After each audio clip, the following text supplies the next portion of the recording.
라코타 수족은 성탄절 직후 사우스다코타주의 서남부에 위치한 파인리지 보호구역 내의 운디드니에서 약 300여 명이 학살당하였다.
세상이 뒤죽박죽이어도 법칙이 존재한다라는 점을 발견했습니다.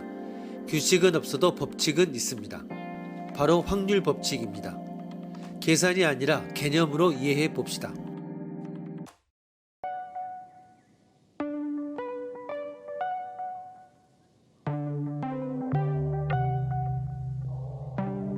우리는 지금부터 99% 이상의 확률로 일어나는 일은 실제로 일어나는 것으로 인정하기로 한다. 빗나갈지도 모르지만 일어난다고 생각하는 것이 합리적일 것이다. 그것이 상식적이고 합리적인 판단이다. 그런데 복권이 1억 매 팔렸다. 그 중에 1등이 한 매 있는 것은 100% 확실하기 때문에 물론 우리는 1등이 나오는 것을 합리적으로 인정한다. 한편 팔린 한 매 한 매를 L1-L1억으로 명령한다고 하면 LA의 어느 것에 대해서도 그것이 1등에서 빗나갈 확률은 물론 99% 이상이니까 우리는 LI의 어느 것에 대해서도 그것이 빗나간다 라고 합리적으로 인정한다. 한 매 한 매의 어느 것도 빗나간다고 인정하는 것은 모든 것이 빗나간다는 것을 인정하는 것과 다름없다. 그러나 그 판단은 어떤 것이든 한 매가 맞는다 라고 인정한 앞의 판단과 모순된다. 과연 우리의 일상의 합리적인 판단은 모순된 것일까?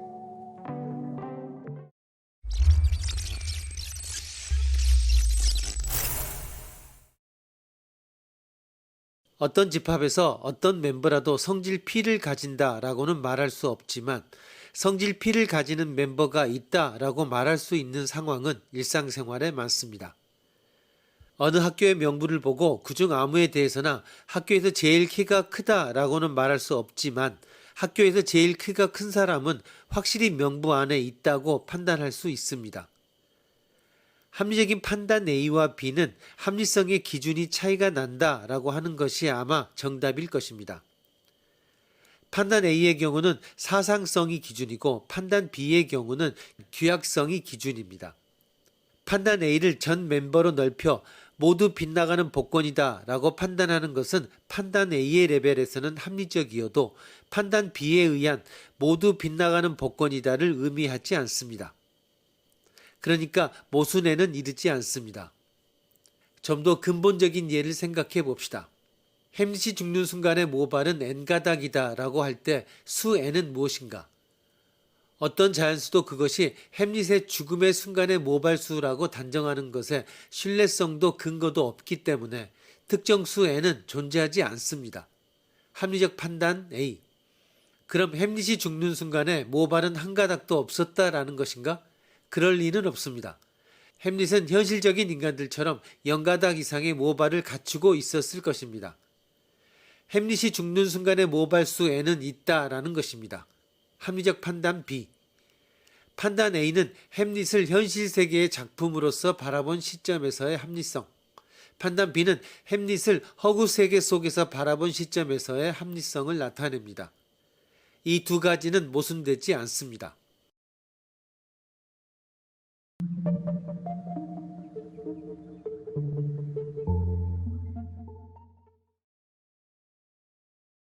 LI가 빗나간다라고 하는 명제를 단순화해 LI라고 쓰고 뭐뭐라고 합리적으로 판단된다라고 하는 수로를 M이라고 쓰면 개개의 복권에 관한 합리적 판단의 총체는 다음과 같이 됩니다.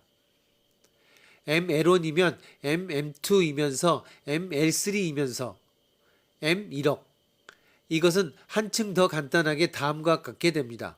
모든 X에 대해 MLX이다. 한편 복권이라는 것에 대한 규약적 판단으로 보면 복권의 전부가 빗나갈 리는 없습니다. 즉 L1이면서 L2이면서 L3이면서 L1억이다는 불가능하기 때문에 그렇게 판단하는 것은 합리적이 아닙니다. 즉 L1이면서 L2이면서 L3이면서 L1억은 아니다. 이것은 다음과 같이 표현됩니다. M 모든 X에 대해 LX는 아니다. 일반적으로 M과 같은 명제를 수식하는 수로와 모든 X에 대해와 같은 사상을 열거하는 말의 순서를 바꿔 넣으면 의미나 진위가 달라져 버립니다. 복권의 경우는 1. 모든 X에 대해 MLX이어도 2. M 모든 X에 대해 LX는 아닌 것입니다. 시험삼아 L은 금메달을 딴다. M은 축복받는다. X를 임의의 선수로 바꿔 넣으면 다음이 성립합니다. 아무 선수라도 그 사람이 금메달을 따는 것은 축복받을 일이지만 그렇다고 해서 전원이 금메달을 따는 것은 축복해야 할 일이라고는 할 수 없다.